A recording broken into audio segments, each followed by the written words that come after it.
Okay, चलिए आइए।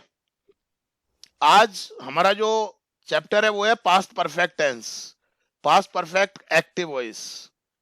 Past perfect tense कब यूज किया जाता है? जब हमें ये बताना हो कि पास्ट में किसी समय पर किसी स्थिति में कोई काम पूरा हो चुका था। जब ये भाव आए ना अपने मन में कि हाँ भाई पास्ट में कोई काम कंप्लीट हो चुका था, तब अपन इस टेंस को यूज करते हैं। बाकी प्रैक्टिस करते करते अपने आप आने लग जाएगा। कम यूज होता है लेकिन यूज होता है। इसकी आइडेंटिफिकेशन क्या होगी? इसकी जो हिंदी की वर्ब फॉर्म होगी, लिख चुका था या लिख दिया था या लिख लिया था। कई बार सिंपल पास्ट में और पास्ट परफेक्ट में कंफ्यूजन होता है।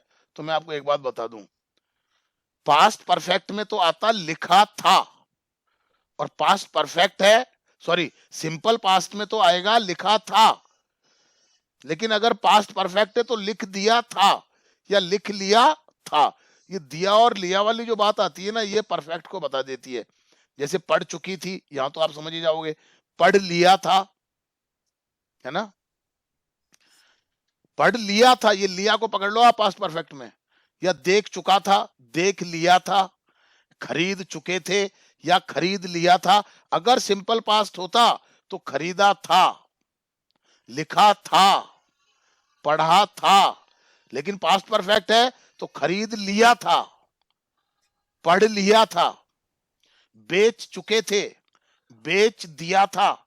अगर सिंपल पास्ट होता तो बेचा था या बेच दिया, ऐसे आता। सजा चुके थे, सजा लिया था या सजा दिया था।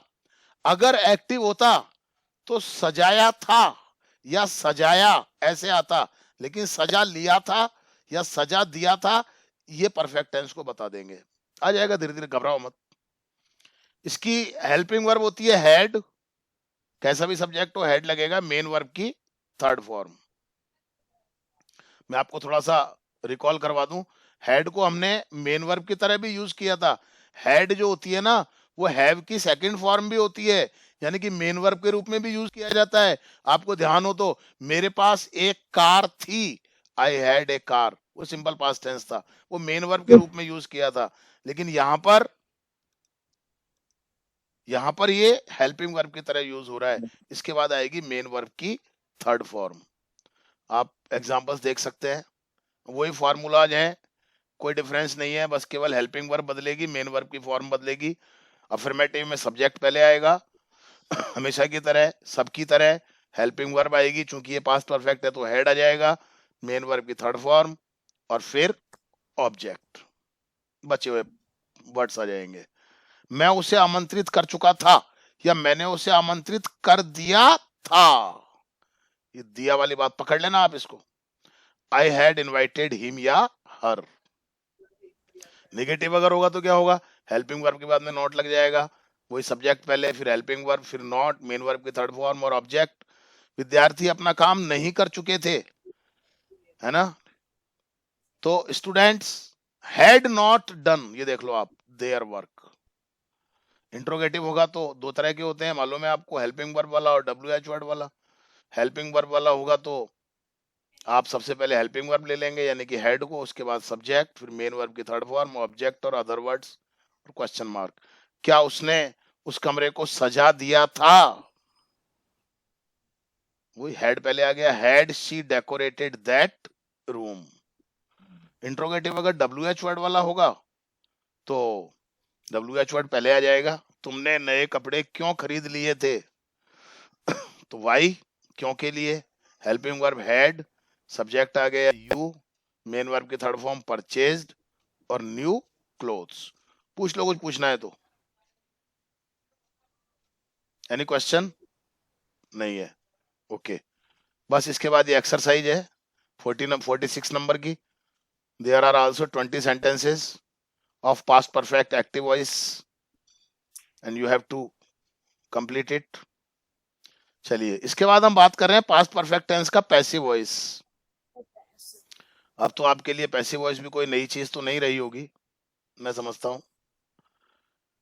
इसकी पहचान आप देख लीजिए, लिखा जा चुका था, वही जाने वाली बात आगे देख लो आप। लिख दिया गया था, लिख लिया गया था, अगर ये गया नहीं होता तो लिख लिया था वो एक्टिव हो जाता। पढ़ी जा चुकी थी, देखो जाने वाली बात आ गई। पढ़ लिया गया था, ये देखो आप। देखा जा चुका था, देख लिया गया था, गया वाली बात जाने वाली बात आ रही है। खरीदे जा चुके थे या खरीद लिया गया था, या बेचा जा चुका था या बेच दिया गया था। सजाए जा चुके थे या सजा लिया गया था या सजा दिया गया था। इसकी हेल्पिंग वर्ब होगी हैड बीन, और मेन वर्ब की थर्ड फॉर्म आएगी पैसिव वॉइस से। बाकी फॉर्मूला वही है, इसमें सब्जेक्ट की जगह ऑब्जेक्ट आ जाएगा, फिर हेल्पिंग वर्ब हैड बीन आ जाएगी अगर अफर्मेटिव होगा तो, मेन वर्ब की थर्ड फॉर्म और ऑब्जेक्ट अगर कोई दूसरा है तो, और अदर वर्ड्स। उसे वहां आमंत्रित किया जा चुका था या उसे वहां आमंत्रित कर दिया गया था, एक ही बात है। ही या she had been invited there. अब चूंकि ये उसे कोई लड़का है या लड़की है पता नहीं चल रहा, तो यहाँ पर ही या शी कर दिया अपन ने। नेगेटिव होगा तो क्या करोगे आप, दोनों हेल्पिंग वर्ब के बीच में नॉट लगा दोगे बस, हैड नॉट बीन, बाकी सब कुछ वैसा का वैसा ही है। काम नहीं किया जा चुका था, the work had not been done.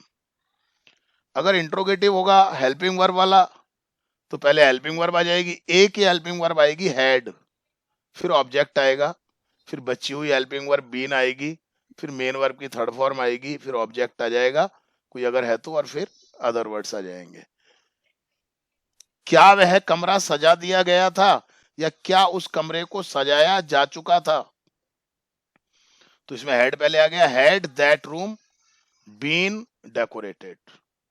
और इंट्रोगेटिव अगर डब्ल्यू एच वर्ड वाला होगा तो डब्ल्यू एच वर्ड पहले आ जाएगा, हमेशा की तरह सबकी तरह W H word, then helping verb had, फिर ऑब्जेक्ट, फिर बची हुई हेल्पिंग वर्ब बीन, फिर मेन वर्ब की थर्ड फॉर्म, और फिर ऑब्जेक्ट अगर कोई दूसरा है तो, अदर वर्ड्स और क्वेश्चन मार्क। नए कपड़े क्यों खरीदे जा चुके थे, तो डब्ल्यू एच वर्ड आ गया वाई, हैड हेल्पिंग वर्ब आ गई न्यू क्लोथ्स, ऑब्जेक्ट आ गया, दूसरी हेल्पिंग वर्ब आ गई बीन, और purchased, why had new clothes been purchased. I hope all is clear to you. कोई बात है तो बताएं। ये एक्सरसाइज है 47 नंबर की। देयर आर आल्सो 20 सेंटेंसेस, सारे के सारे पास्ट परफेक्ट टेंस के पैसिव वॉइस में है, ये आपको करनी है, इसमें वोकैबुलरी दी हुई है आपको। Clear, any doubt? Thank you very much.